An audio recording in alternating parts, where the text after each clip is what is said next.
من شرور أنفسنا ومن سيئات أعمالنا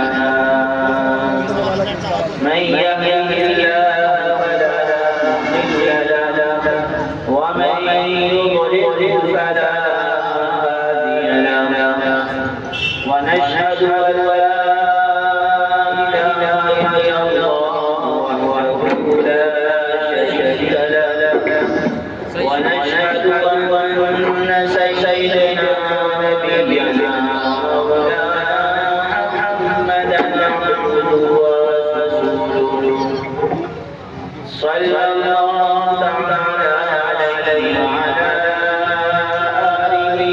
وصحبه وبارك وسلم تسليما كثيرا أما بعد فأعوذ بالله من الشيطان الرجيم بسم الله الرحمن الرحيم يا أيها الذين آمنوا قوا أنفسكم وأهليكم نارا وقودها الناس والحجارة عليها ملائكة غلاظ شداد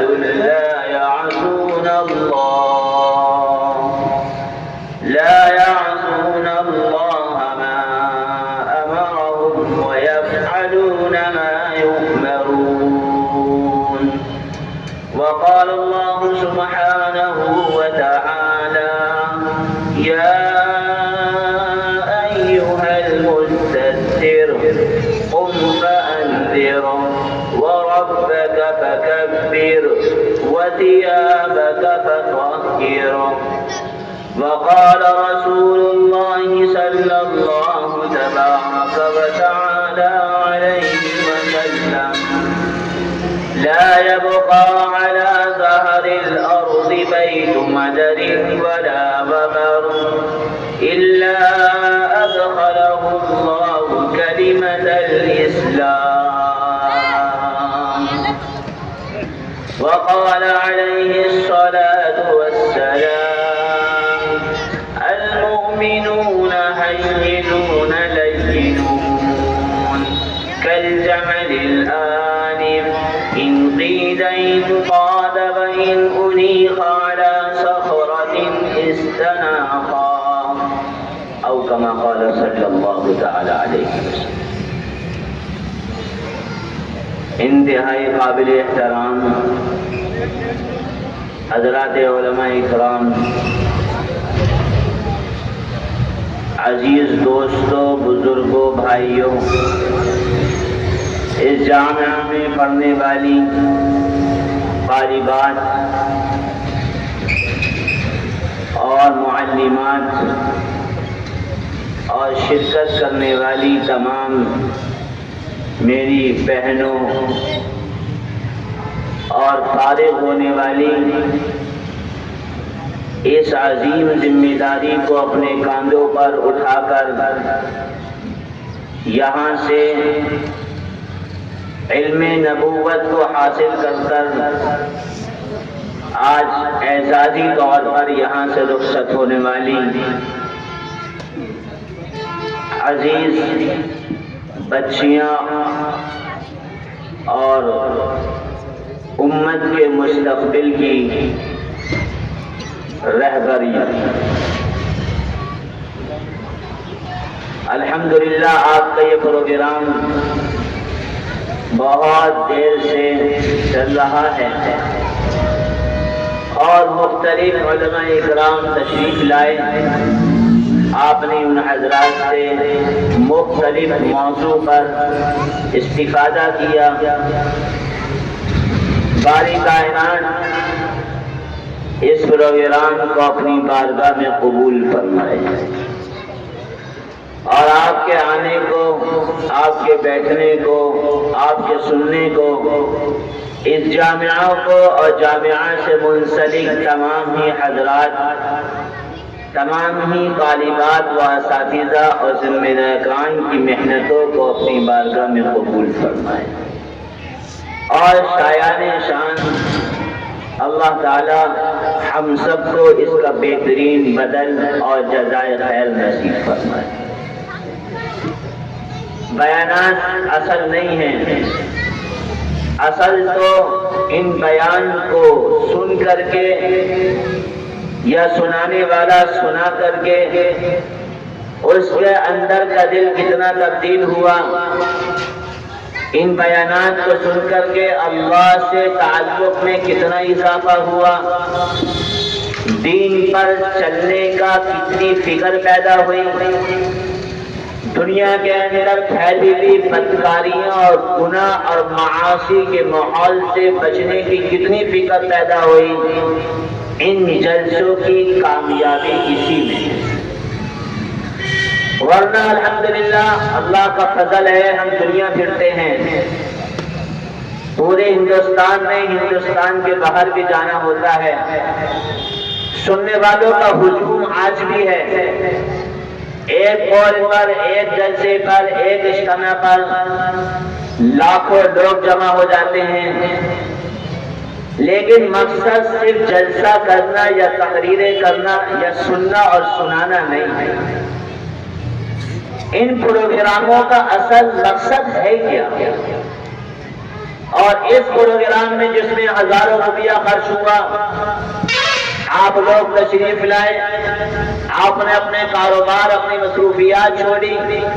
ماں بہنیں یہاں پر تشریف لائیں، اپنے گھر کی مصروفیات کو چھوڑا اور ایک لمبا پروگرام کیا گیا، علماء کرام اپنے تدریسی سلسلے کو چھوڑ کر تشریف لائے۔ اس کا مقصد میرے بھائیوں صرف یہ ہے کہ ہم سب کی زندگی کے اندر اللہ تبارک و تعالیٰ کا وہ تعلق پیدا ہو جائے جو تعلق جناب رسول اللہ صلی اللہ علیہ وسلم نے 1400 سال پہلے ہر مسلمان کا تعلق پیدا کیا۔ صرف سننا سنانا نہیں، ورنہ تو ایک رسم و رواج ہے۔ میں ابھی 2 مہینے پہلے حبشہ میں تھا، حضرت بلال رضی اللہ تعالیٰ عنہ کے ملک میں جانا ہوا، تو حضرت جعفر ابن ابی طالب رضی اللہ عنہ کی اولاد سے ملاقات ہوئی، تشریف فرما تھے، ملاقات کے لیے آئے، میرے ساتھ اور بھی علماء تھے ہندوستان کے۔ اللہ کی قسم میں آپ کو بتاؤں، جو دین صرف کتابوں میں پڑھا ہے، وہ دین صحابہ کی زندگی کی اولادوں کو جب دیکھا تو وہ حقیقت کے ساتھ دل کے اندر پیدا ہوا۔ آج بھی ان کے بدن پر جو جوڑا پہن کر وہ ملاقات کے لیے تشریف لائے تھے، اس جوڑے کے اندر 11 پیوند آج بھی لگے۔ مجھے بڑی حیرت ہوئی، میں ایک ملک میں میرا جانا ہوا، افریقہ کا ایک ملک ہے،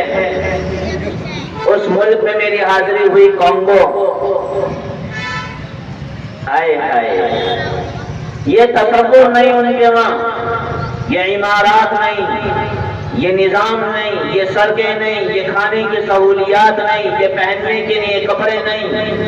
یہ 2 وقت یا 3 وقت کھانے کے لیے روٹی نہیں، یہ سر چھپانے کے لیے ان کے پاس آج اس دور کے اندر بھی مکان نہیں، اور پینے کے لیے پانی بھی نہیں۔ آج وہ زندگی آج بھی گزار رہے ہیں جو زندگی 1400 سال پہلے کے مسلمان گزارتے ہیں۔ اور عجیب بات یہ ہے کہ اس کے اندر کوئی فکر نہیں کل کیا ہوگا، کوئی فکر نہیں میری اولادوں کو ذرا میں اپنی اولاد کے لیے کچھ کر کے چلا جاؤں، بینک و بیلنس اکٹھا کر کے چلا جاؤں، عالیشان بلڈنگیں بنا کر چلا جاؤں، ذرا لگژری گاڑیوں میں ان اولادوں کو پھرا کر چلا جاؤں، ان اولادوں کو فاخرہ لباس پہنا کر چلا جاؤں، لذت دار کھانے کھلا کر چلا جاؤں۔ اللہ کی قسم کوئی تصور نہیں، ایک وقت کھاتے ہیں آج کے دور کے اندر بھی، اگر رات کا مل جاتا ہے تو کھا لیتے ہیں، ورنہ فاقے کر کے آج بھی زندگی گزارتے ہیں۔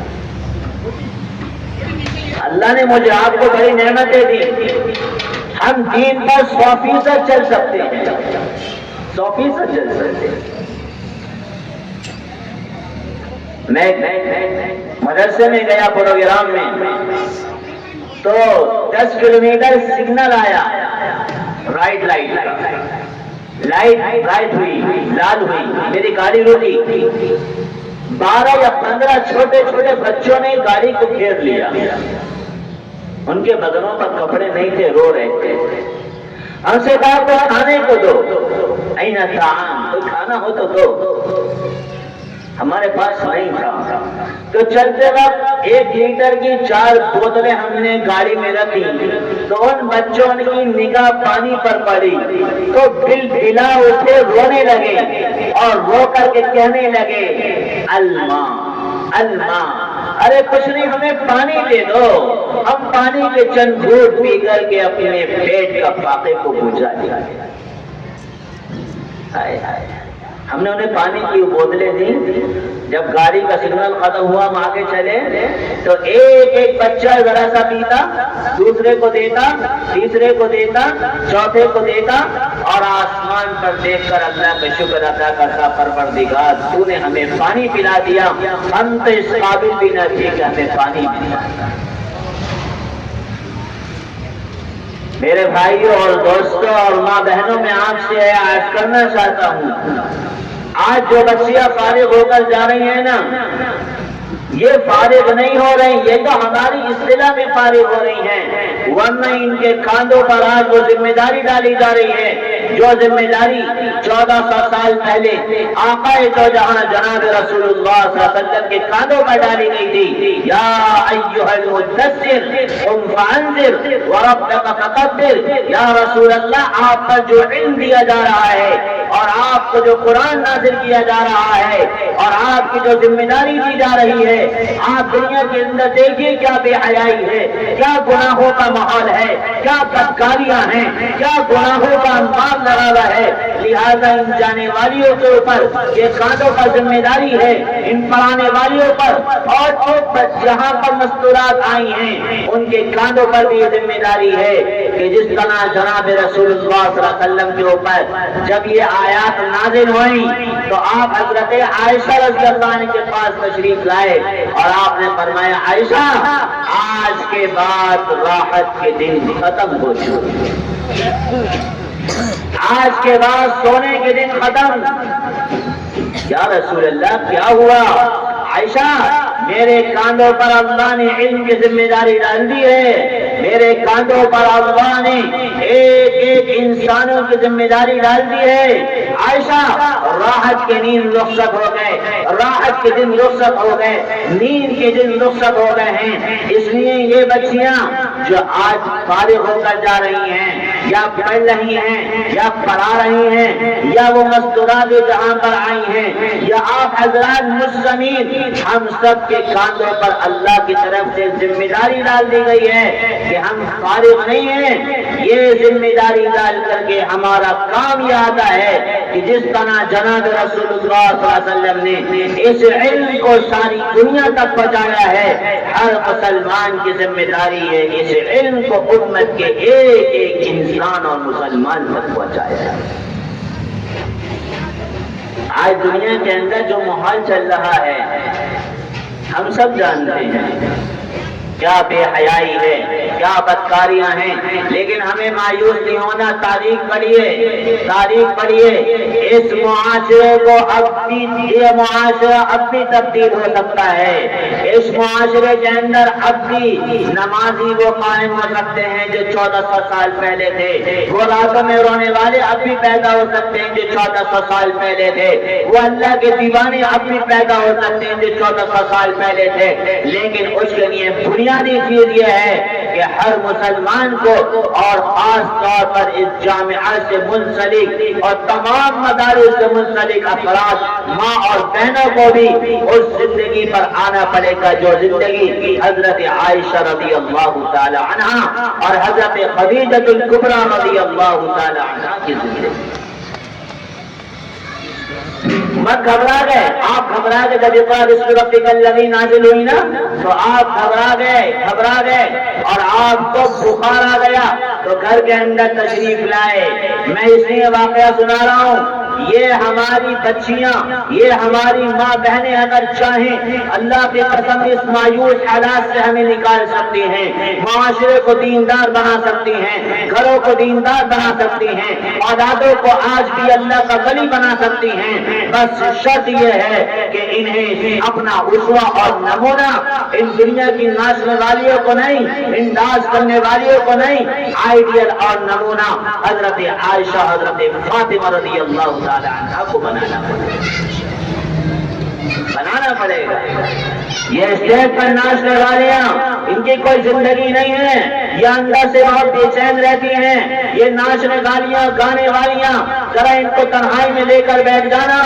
یہ آنسویں خون کے آنسو روتی ہیں، ان کے دلوں کے پاس سکون نہیں ہے۔ یہ چاہتی ہے کوئی آ جائے جو ہمیں ان کی حیائیوں سے نکال دے، کوئی آ جائے جو ہمارے آنسوؤں کو پوچھ دے، کوئی آ جائے جو ہمارے لیے ہمیں حرام کاریوں سے ہمیں بچا دے۔ میرے بھائیوں اور میری بہنوں میں کہنا چاہتا ہوں، آپ کو 14ویں صدی کے حالات سے متاثر نہیں ہونا۔ دنیا جو ننگے ناچ رہی ہے ناچنے دیے، لیکن اس جامعہ سے پڑھنے والی اگر صرف یہی طالبات عہد کر لیں اور نیٹے کر لیں اور ارادے کر لیں کہ ہمیں اپنی بستی کا نظام بدلنا ہے، اللہ کی قسم ایک بستی نمونہ بنتی ہے۔ 1400 سال پہلے مدینہ منورہ میں کتنے لوگ تھے مسلمانوں؟ مجھے بتاؤ۔ 40-50 ہزار مسلمانوں کی نہیں، انسانوں کی بستی تھی، لیکن ایک گھر تیار ہوا، دوسرا تیار ہوا، تیسرا تیار ہوا۔ کس نے تیار کیا؟ مرد کو دلاسا دلانے والی اور مرد کا کام بتانے والی اور مرد کو دلاسا دلانے والی حضرت عائشہ رضی اللہ تعالی عنہا نہیں، حضرت خدیجہ الکبریٰ رضی اللہ تعالی عنہا۔ آپ گھبرا گئے تو کیا کہا؟ یا رسول اللہ گھبرائیے مت، ارے آپ تو نمازی ہیں، ارے آپ تو حسن سلوک کرنے والی ہیں، آپ تو غریبوں کا ساتھ دینے والے ہیں، آپ تو فلاں ہیں۔ ایک دلاسا دیا، نبی کو دلاسا دلانے والی کون؟ حضرت خدیجہ رضی اللہ تعالی عنہا۔ ایک عورت نے دلاسا دلایا۔ میرے بھائیوں اور دوستوں اور ماں اور بہنوں، ایک عورت نے دلاسا دلایا، وہ نبی جو آخر الزمان، وہ نبی جو اللہ کا مہمان، وہ نبی جو کائنات کا دلارا، وہ نبی جن کو آسمان کی سیر کرائی گئی، جنت اور جہنم کی سیر کرائی گئی، اور جنت کی چابی جس نبی کے ہاتھ میں ہوگی۔ ایسے عظیم الشان نبی کے دل کو دلاسا دینے والا کون؟ گھر کی مستورات، گھر کی عورت، زوجہ حیات، یا رسول اللہ پریشان مت ہوئیے۔ اس لیے میرے بھائیوں اور میری بہنوں، سارے دنیا کا ماحول اب بھی بدل جائے گا اگر ہماری مستورات عہد کر لیں کہ ہمیں دین کے اندر اپنے بھائیوں کا، اپنے شوہر کا، اپنے باپ کا، اپنے علاقے والوں کا ساتھ دینا ہے، تو مایوس کوئی بات نہیں ہے۔ اللہ مایوسی سے نکال کر آج بھی دنیا کے اندر انقلاب لے کر آیا، آج بھی انقلاب لائے۔ حضرت فاطمہ رضی اللہ تعالی عنہ کون ہے؟ لفظ جگر نور نظر جناب رسول اللہ صلی اللہ علیہ وسلم جب گھر کے اندر تشریف فرما ہوتے تو حضرت فاطمہ تشریف لاتی، آپ اپنی جگہ سے اٹھ جاتے تھے، کھڑے ہو جاتے تھے، کھڑے، اور یوں ہاتھ پکڑتے، یوں اور یوں بوسہ لیتے بیٹی کا، اور بوسہ لے کر کے کہتے بیٹی میری جگہ پر آ کر بیٹھ جا۔ کتنی محبت تھی، کتنا پیار تھا، کتنا تعلق تھا، بیٹی میرے جگہ پر آ کر بیٹھ جا۔ اور فرماتے تھے بِضْعَةٌ مِّنِّي فاطمہ، بِضْعَةٌ مِّنِّي فاطمہ، فاطمہ میرے دل کا ٹکڑا ہے، میرے جگر کا ٹکڑا ہے۔ لیکن حضرت فاطمہ رضی اللہ تعالیٰ نے عمل سے بتایا کہ مسلمانوں، جب تمہارے اندر دین آئے، جب تمہیں اللہ مسلمان بنایا ہو، جب تم علم دین کو پڑھ لو، تو اس علم دین کے پڑھنے کے بعد اللہ کی طرف سے پہلا امتحان آتا ہے کہ اللہ مان کے اعتبار سے ہر مسلمان کو آزماتا ہے۔ آپ دیکھتے ہیں علماء میں سے اکثر کے حالات کم کرسی کے ہوتے ہیں؟ علماء میں سے اکثر کو دیکھتے ہیں نا، کیا حالات ہوتے ہیں زندگی کے، کیا ان کے پاس مال و دولت ہوتی ہے، کیا ان کے پاس جائیدادیں ہوتی ہیں، کیا ان کے پاس لگژری گاڑیاں ہوتی ہیں؟ ہاں، یہ اللہ دکھاتا ہے کہ دیکھو دیکھو میرے نبی کے علم نبوت کے وارث بننے کی پہلی شرط ہے کہ دنیا کے اندر تم پر حالات آئیں گے، دنیا کے اندر مال و متاع کم ملے گا، اور دنیا کے اندر سب سے زیادہ مخالفتوں کا سامنا تمہیں ہی کرنا پڑے گا۔ میرے پاس وقت نہیں، ورنہ میں آپ کو بتاتا، جناب رسول اللہ صلی اللہ علیہ وسلم کو امین کہنے والے، صادق کہنے والے، اپنے فیصلے آپ سے کرانے والے، آپ کو بڑا ماننے والے، آپ کو اپنے مشوروں میں بٹھانے والے، لیکن جب آپ نے اس علم نبوت اور دین کے کام کو شروع کیا نا،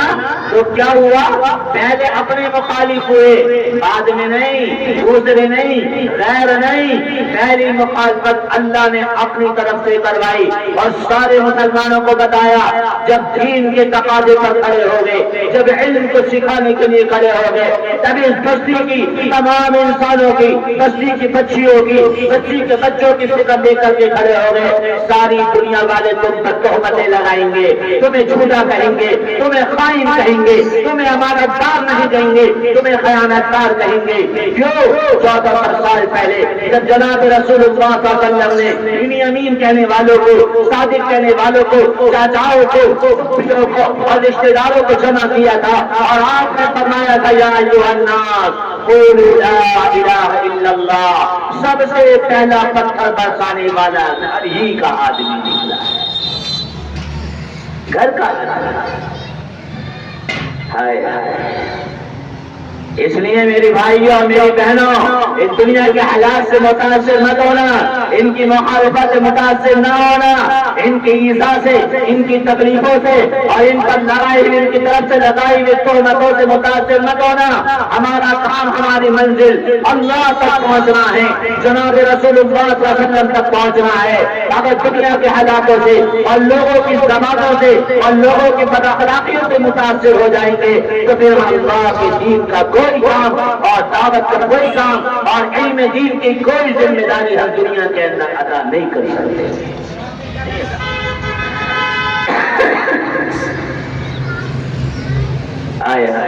بیت اللہ کو چھوڑ رہے ہیں نا،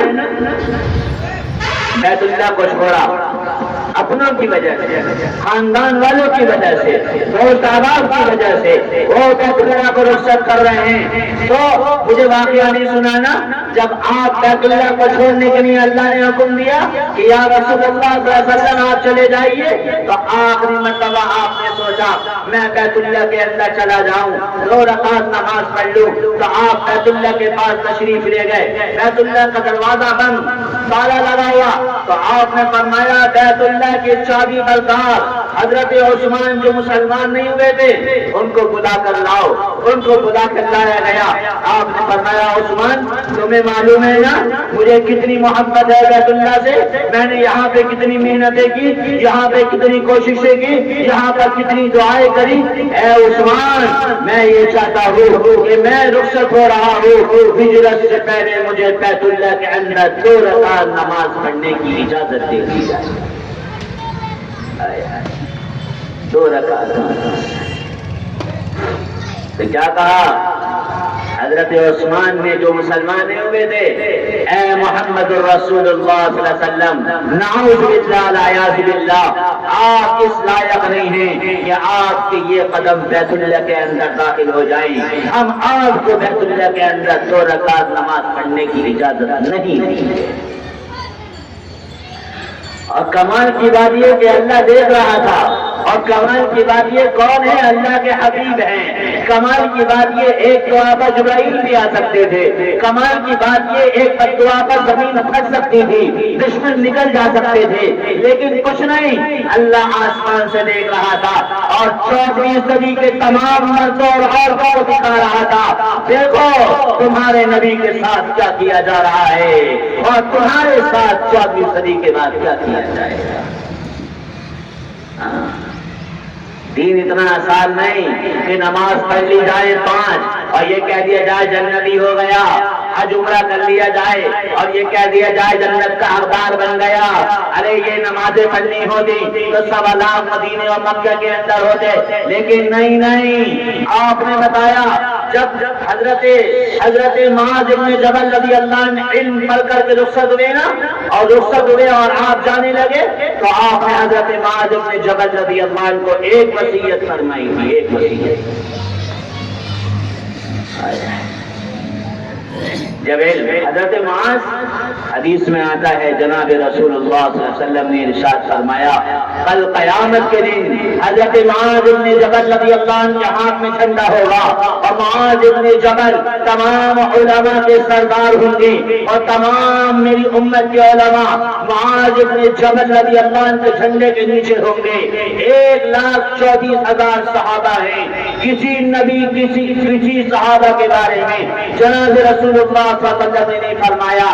1,24,000 صحابہ میں سے معاذ بن جبل سے فرمایا معاذ انی احبک، کسی سے نہیں کہا۔ 1,24,000 صحابہ گزرے ہیں، کسی صحابی سے نہیں کہا، واحد آدمی، واحد صحابی معاذ بن جبل سے فرمایا معاذ میرے بیٹے میں تجھ سے بڑی محبت کرتا ہوں۔ ایک صحابی ملیں گے آپ کو حدیث میں، باقی کوئی الفاظ نہیں ملے گا آپ کو، آپ نے کہا معاذ میرے بیٹے میں تجھ سے بڑی محبت کرتا ہوں۔ حضرت معاذ واحد وہ صحابی ہیں جو جناب رسول اللہ صلی اللہ علیہ وسلم کے زمانے میں فتویٰ دیتے تھے، آپ کی زندگی میں دیتے تھے، اور رخصت ہونے کے بعد نہیں کہہ رہا، آپ کی زندگی میں فتویٰ دینے کا کام معاذ بن جبل رضی اللہ عنہ کا تھا۔ اگر مدینے میں کوئی آتا یا رسول اللہ یہ فتویٰ لینا ہے، حالانکہ آپ تو شریعت والے، آپ پر قرآن نازل ہوا، آپ پر حدیث، لیکن آپ فرماتے معاذ بن جبل سے جا کر کے اسی کا فتویٰ لے لو۔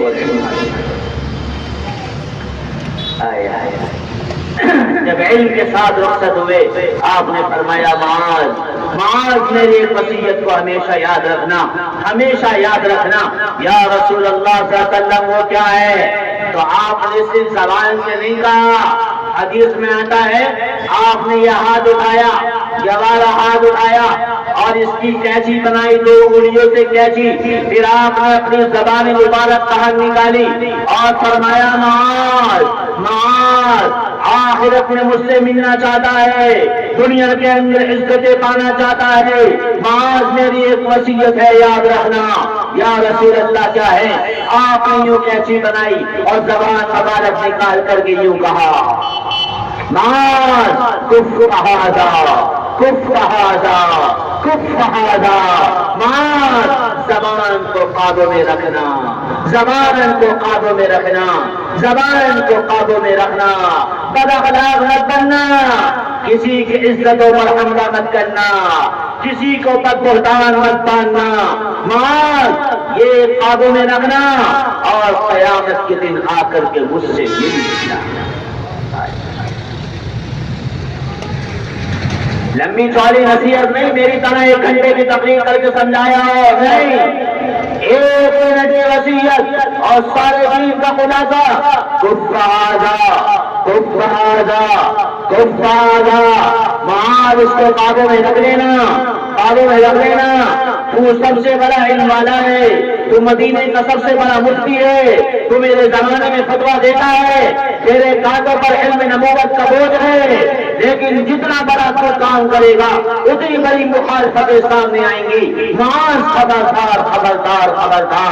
چاہے جو تیری مخالفت ہو جائے لیکن اپنی زبان کو کبھی بے قابو مت ہونے دے۔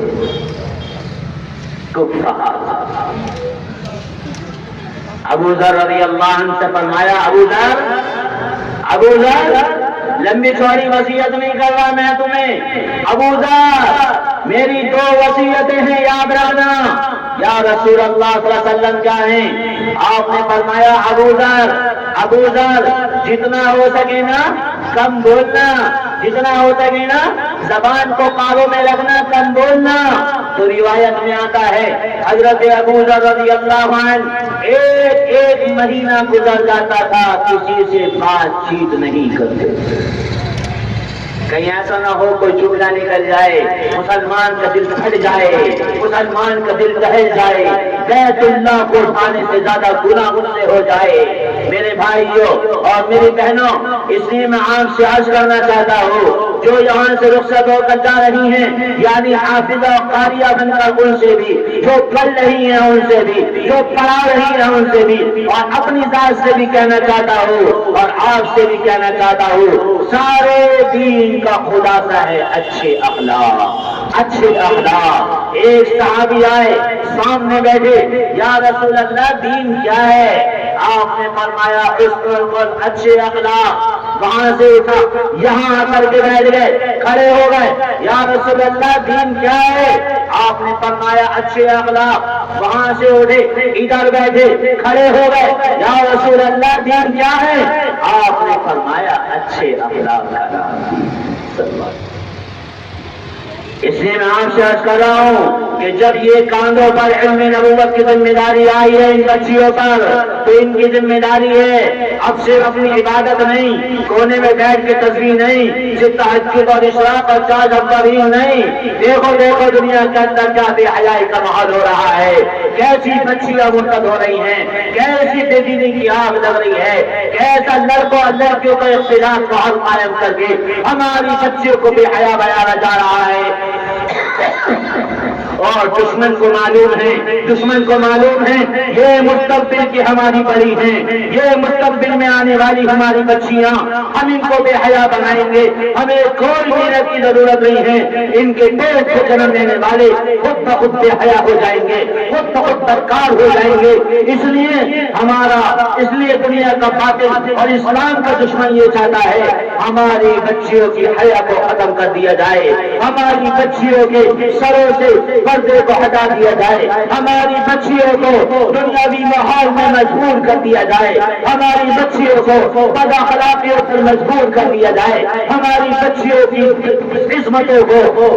کاٹ کر لیا جائے۔ اس لیے وہ مگن ہے اور محنت کر رہا ہے، لیکن میری آپ کی ذمہ داری یہ بنتی ہے، جب اللہ نے مجھے آپ کو اس علم سے جوڑ دیا، علم نبوت کی ذمہ داری کاندھوں پر ڈالی، تو آپ یہ کوشش کریے ایک بچی پوری بستی کے اندر نہیں رہے جو قرآن نہ پڑھی بھی ہو، جس کا تعلق دین سے نہ ہو، جس کا تعلق شریعت سے نہ ہو، اور جو دیندار نہ ہو۔ ایک بچی بھی ایسی نہ ہو جو بے پردہ ہو کر کے اپنے گھر سے باہر نکل جائے۔ اس کے لیے میں نے عرض کیا اللہ تعالیٰ آزماتا ہے مان سے، حالات سے آزماتا ہے۔ حضرت فاطمہ رضی اللہ تعالیٰ عنہ، جناب رسول اللہ صلی اللہ علیہ وسلم فرمائے بیٹی فاطمہ کیوں آئی ہے میرے پاس اس ٹائم؟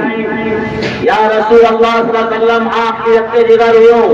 نور نظر ہوں، مجھے یہ معلوم چلا ہے کہ کچھ ہدیے کی بکریاں آپ کے پاس آئی ہوئی ہیں، ہم صدقہ تو نہیں کھا سکتے،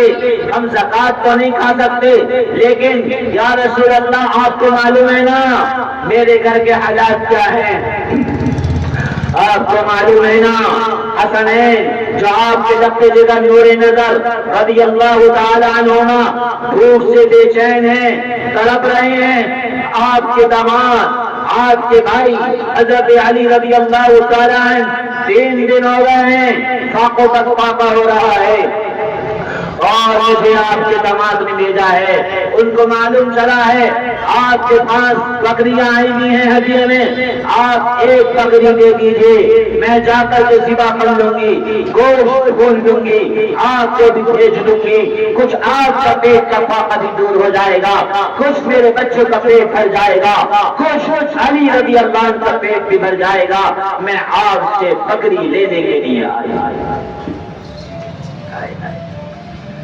ہم تو یہ کہتے ہیں ہمیں اللہ نے دیے ہی کیا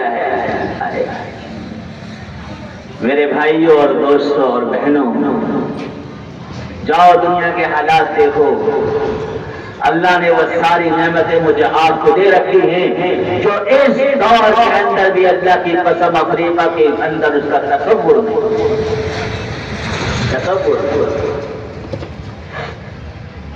فرمایا بیٹی مجھے معلوم ہے تیرے بچے بھوک سے بلکھلا رہی ہیں، دیکھا نا ابھی آپ کے مدرسے پروگرام ہو رہا نا، جب میں آیا کیا ناشتہ ہوا دیکھا نا، میں یہ نہیں کہہ رہا غلط ہے، لیکن یہ کہہ رہا ہوں کہ اتنی آسانیوں کے باوجود اگر ہم علم نبوت کو اتنا تک نہیں پہنچائیں، اتنی آسانی کے باوجود ہم انسانیت کو دین نہ سکھائیں، ان کے کلمے نماز صحیح نہ کرائیں، ان کو جہنم سے بتا کے جنت سے نہ لے کے آئیں، تو بتاؤ وہ کون سے حالات آئیں گے، وہ کون سے ظالم حکمران ہم پر مسلط ہوں گے، جب ہمارے اندر بیداری آئے گی، جب ہمارے اندر فکر پیدا ہوگی۔ دیکھ لو آج امت کے ساتھ کیا سلوک کیا جا رہا ہے اور امت کے ساتھ کیا حشر کیا جا رہا ہے۔ ہو سکتا آپ کو نہ ہو، مجھے احساس ہے میں دیکھ کے آیا ہو، کاش اللہ آپ کو بھی بھیجے، آپ بھی جاؤ تو دیکھو انسانوں کا نہیں مسلمانوں کا سیلاب ہے، جن کو پتہ ہی نہیں کلمہ کیا ہے، جن کو پتہ ہی نہیں نماز کیا ہے، جن کو پتہ ہی نہیں ہمارے آقا جناب رسول اللہ صلی اللہ علیہ وسلم کون سے۔ میں ایک بیان سے نہیں ہوا تھا تو ایک 60 سال کا بوڑھا ملاقات کے لیے آئے، بہت روئے اور کہنے لگے مولوی صاحب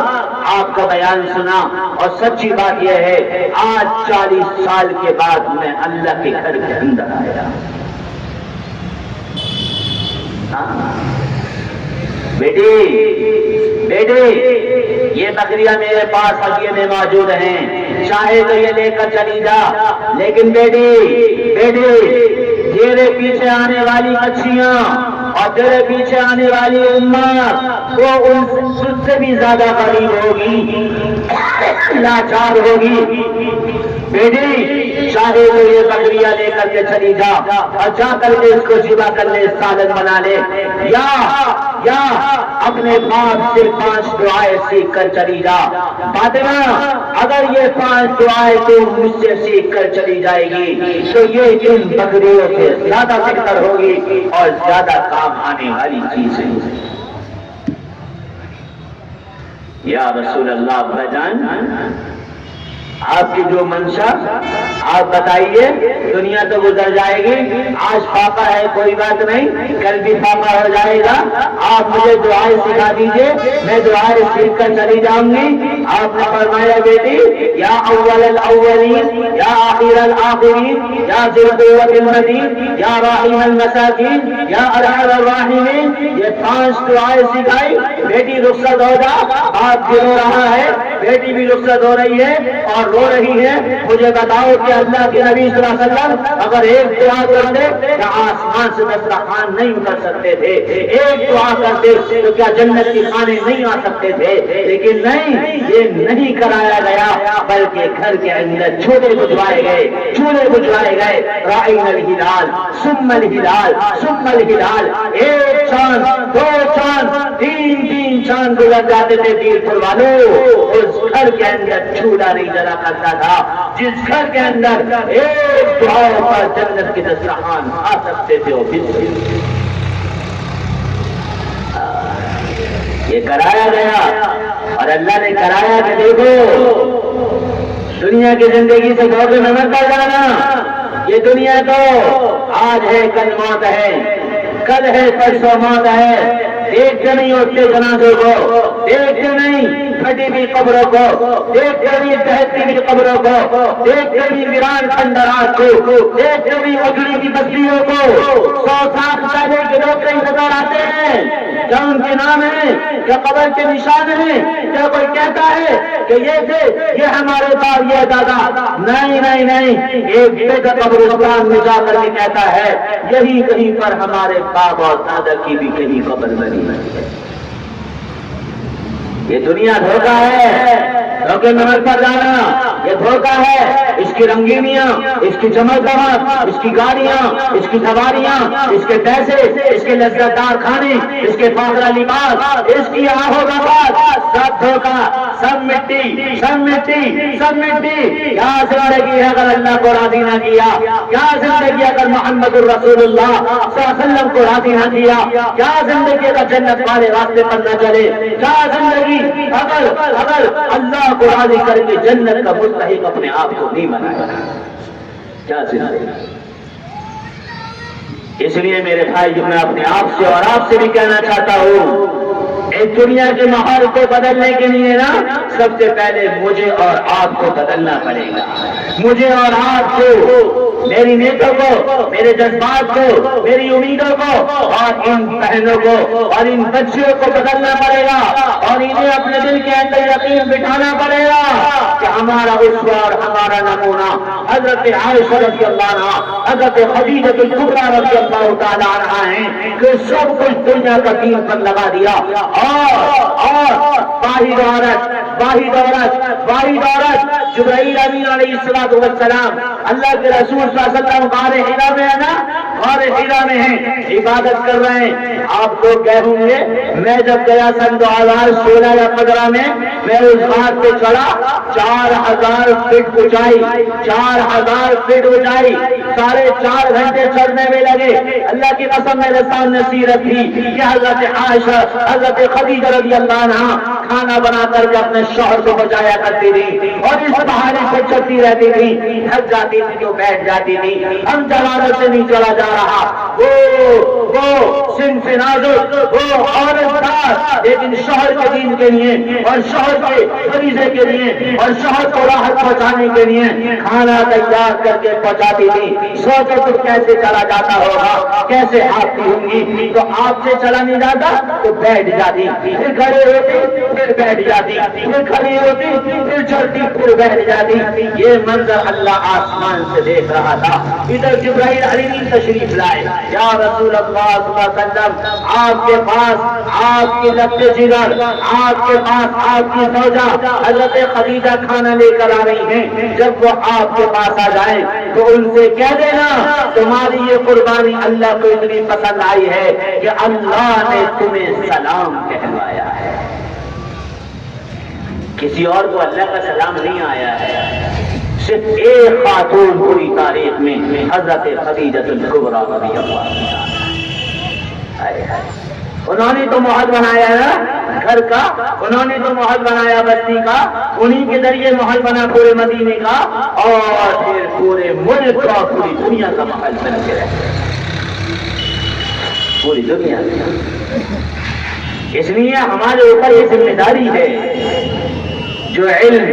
یہاں سے یہ پڑھ کر کے جا رہی ہیں، انہیں صرف پڑھنا نہیں ہے، انہیں صرف اپنے گھر میں بیٹھنا نہیں ہے، بلکہ اس علم کو شریعت کے پابند رہ کر کے اور شریعت کے حدود میں رہ کر کے اور پردے کے حدود میں رہ کر کے اس علم کو پوری بستی میں اور پورے علاقے میں اور اللہ توفیق سے جہاں تک وہاں تک اس علم کو پہنچانا ان فارغ ہونے والی اور پڑھانے والی اور ہم سب کی سب سے بڑی ذمہ داری ہے،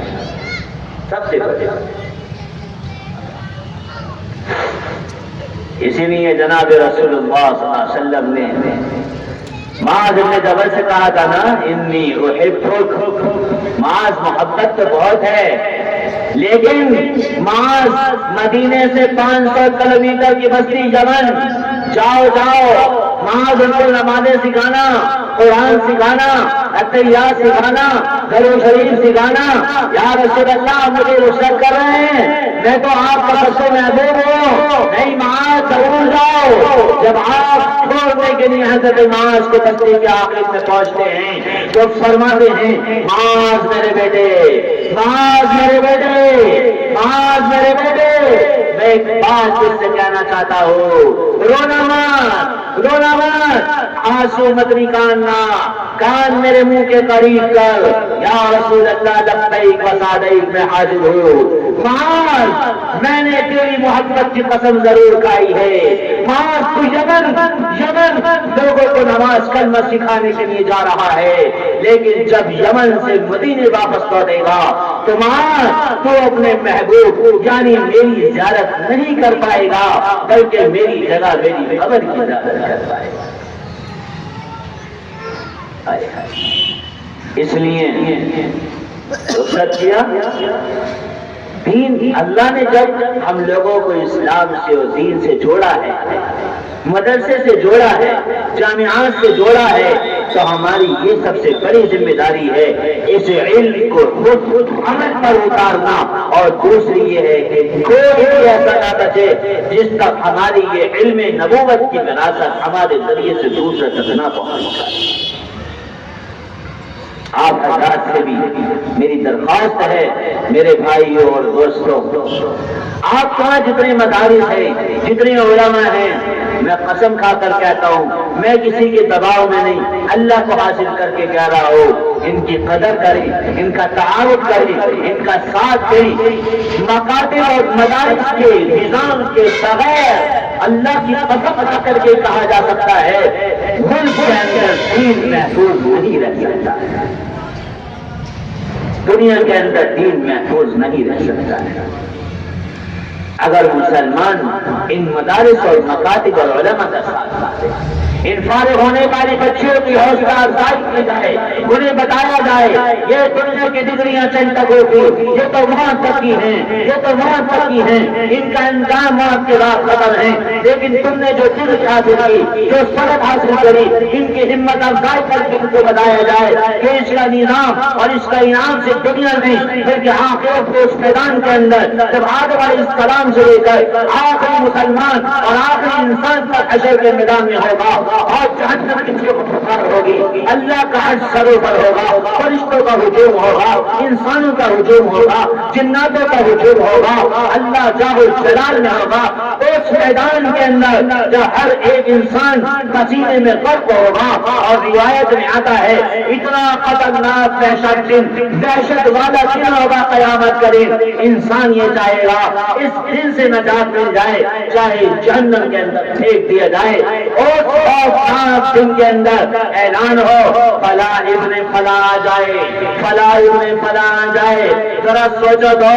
پروردگار کی خارندے اعلان کریں فلاں ابن فلاں آ جائے تو لوگوں کی نظریں ٹک جائیں گی، ارے یہ کیا ہوا ہے؟ ساری انسانیت کو پریشان، سارے نبیوں کی زبان یا رب نفسی نفسی نفسی نفسی نفسی، ان کو کیوں بلایا جا رہا ہے؟ ان بچیوں کو، ان بچوں کو کیوں بلایا جا رہا ہے؟ اللہ دکھائے گا جب جمع ہو جائیں گے، اللہ فرشتوں سے فرمائے گا یہ میری امت کے حافظ، یہ میری امت کے علماء، یہ میری امت کے مؤذن لوگ ہیں، ان کو کھڑا مت کرو، ان کے لیے نور کے ممبر بچھاؤ اور اکرام کے ساتھ ان کو ممبر پر بٹھا دیا جائے۔ یہ دنیا والے آپ کو، یہ میں آپ کو کیا صلہ دے دوں گا سوائے ایک آدھ گفٹ کے، یا سوائے ایک آدھ سند کے، یا ایک آدھ بہت سے بہت تھوڑا سارے انعام کے، اور کیا دے دیں گے؟ لیکن حقیقی انعام آخرت کے اندر ہے جب اللہ کہے گا ارے تم بھی آ جاؤ اور ماں باپ کو لے کر آؤ تاکہ ان کو نور کے جوڑے پہنا کر کے سارے ہجوم کے اندر ان کا امتیاز اور اعلی شان قائم کی جائے۔ اس لیے بڑا مبارک آپ کا پروگرام، بہت مبارک فارغ ہونے والی تعلیمات کا فارغ ہونا اور فراغت، بہت مبارک اس محنت کا، اس جامعہ کا قیام۔ اللہ تبارک و تعالی مفتی شاداب صلی اللہ ہو اور دیگر حضرات، مجھے تو نہیں معلوم کون کون ان سے منسلک ہیں، لیکن میرے معلوم ہونے سے نہ ہونے سے کچھ نہیں ہوتا۔ عمر رضی اللہ عنہ کے پاس لوگ آئے، امیر المومنین، اس کے اندر بہت سے لوگ ایسے شہید ہوئے ہیں آپ کو نام بھی نہیں معلوم۔ عمر رضی اللہ عنہ نے کہا ارے عمر کے جاننے نہ جاننے سے کچھ نہیں ہوتا، عمر کا رب تو سب کو جانتا ہے۔ کون کون محنت کر رہا ہے اس جامعہ کے اندر، پڑھانے والے اور ذمہ دار حضرات اور کمیٹی کے لوگ اور تمام اساتذہ اور ثانیہ، اللہ تبارک و تعالیٰ ان تمام حضرات کی ایسے ماحول کے اندر، ایسے معاشرے کے اندر اور اس دور کے اندر ایک جامعہ لڑکیوں کا قائم ہو جانا اور بہترین تعلیم ہو جانا اور اچھا نظام کا چل جانا، اللہ کی قسم اللہ کی طرف سے بڑی نعمت ہے، بڑی سوغات ہے، بہت بڑا اللہ کا فضل ہے۔ اللہ تبارک و تعالی ہم سب کو اس کی قدردانی کی توفیق عطا فرمائے۔ اس جامعہ سے منسلک تمام لوگوں کی کاوشوں کو، محنتوں کو، جد و جہد کو اپنی بارگاہ میں قبول فرمائے۔ ان فارغ ہونے والی بچیوں کو اللہ تعالیٰ دین کا داعیہ بنائے، اللہ قرآن کا داعیہ بنائے، اور ان فارغ ہونے والی بچیوں کو اللہ پورے کے پورے علاقے اور پوری کی پوری انسانیت کی ہدایت کا ذریعہ بنائے، اور اللہ ان کی نسلوں میں قیامت تک دین کے اور قرآن کے پڑھنے والے اور حدیث کے سیکھنے والے اور علم نبوت کے وارث اور علم نبوت کے حاصل کرنے والے قیامت تک پیدا فرمائے. اور اللہ آپ کی اس جلسے کو, اس محنت کو اور اس تمام جدوجہد کو, اس میں جس نے تعاون کیا ان کے تعاون کو اپنی بارگاہ میں قبول فرمائے. اساتذہ کی اور علماء کی قربانیوں کو قبول فرمائے. اپنی شایان شان بدلہ نصیب فرمائے. ان آنے والی بہنوں کو اور ماؤں کو جزائے خیر نصیب فرمائے. لیکن میں آخری بات تمہیں سے عرض کرنا چاہتا ہوں, ایک عورت بن گئی ہے دیندار, اللہ کی قسم ایک معاشرہ دیندار بن جاتا ہے, ایک نسل دیندار بن جاتی ہے, ایک نسل اللہ کی دیوانی بن جایا کرتی ہے اور جناب رسول اللہ صلی اللہ علیہ وسلم کے غلام بن جایا کرتی ہے. معاشرہ کا بنانے کا کردار سب سے زیادہ مستورات کے ذمے ہیں. اگر ہماری ماں اور بہنیں پکی والی دیندار بن جائیں, پکی والی قرآن کی تعلیمات پر عمل کرنے والی بن جائیں, بہترین اور دینی بچوں کی تربیت کرنے والی بن جائیں, اللہ کی قسم باطل لاکھ نظام بنا لے, باطل ہمارے بچوں کے ہاتھوں کے اندر اس موبائل سے جعلی فتنے سے زیادہ اور کچھ بھی دے دے گا. لیکن اگر ہماری نسل کی تربیت ان کی ماں اور بہنیں کریں گی تو دنیا کے بڑے بڑے بے حیائی کے آلے بھی ہماری نسلوں کو نہیں بگاڑ سکتے, نہیں بگاڑ سکتے. انشاءاللہ اللہ وہی نسل دوبارہ پیدا کرے گا جو 1400 سال پہلے والی نسل تھی کہ جو خنجر کے بل کھڑی ہو کر کے کہتے تھے یا رسول اللہ ہمیں بھی بھیجیے, ہم شہید ہو جائیں. اللہ کے رسول فرماتے تھے چھوٹے ہو کہ نہیں یا رسول اللہ میرا قد بڑا ہے دیکھ لیجئے, اور بچوں کے بل کھڑے ہو رہے ہیں. آہا کیا وہ نسل تھی, کیا وہ بچے تھے. یا رسول اللہ اس سے زیادہ طاقتور ہوں, کشتی کرا لیجئے, کشتی کرا لیجئے. دونوں میں کشتی ہوئی تو سامنے والے سے کہا دیکھو مجھ سے بچھڑ جانا, تمہیں تو اجازت مل جائے گی, تمہارے بچنے سے مجھے بھی اجازت مل جائے گی اور میں بھی جا کے اللہ کے راستے میں شہید ہو جاؤں گا. کیسے بچے تھے, کیسی ان کی فکریں تھیں, کیا ان کی امنگیں تھیں, کیا ان کے جذبات تھے. آج ہمارے بچوں کے جذبات آئی فون, اچھا فون, بہترین گاڑیاں کیوں بنے کہ ہمارے گھروں کی مستورات نے نظام تربیت کو چھوڑ دیا. اگر نظام تربیت قائم ہو جائے ہماری نسلوں کو دنیا کی کوئی طاقت نہیں بدل سکتی. اللہ تبارک و تعالی قیامت تک ہماری نسلوں کے اندر دین کے بقا کے فیصلے فرمائے اور قیامت تک ہماری نسلوں میں اللہ ہمیشہ ایمان کی محنت کے لیے ہماری نسلوں کو اللہ قبول فرمائے اور ہم سب کو دین کے کام اخلاص کے ساتھ, استخلاص کے ساتھ اور استقامت کے ساتھ کرنے کی توفیق عطا فرمائے. وآخر دعوانا الحمدللہ رب العالمین.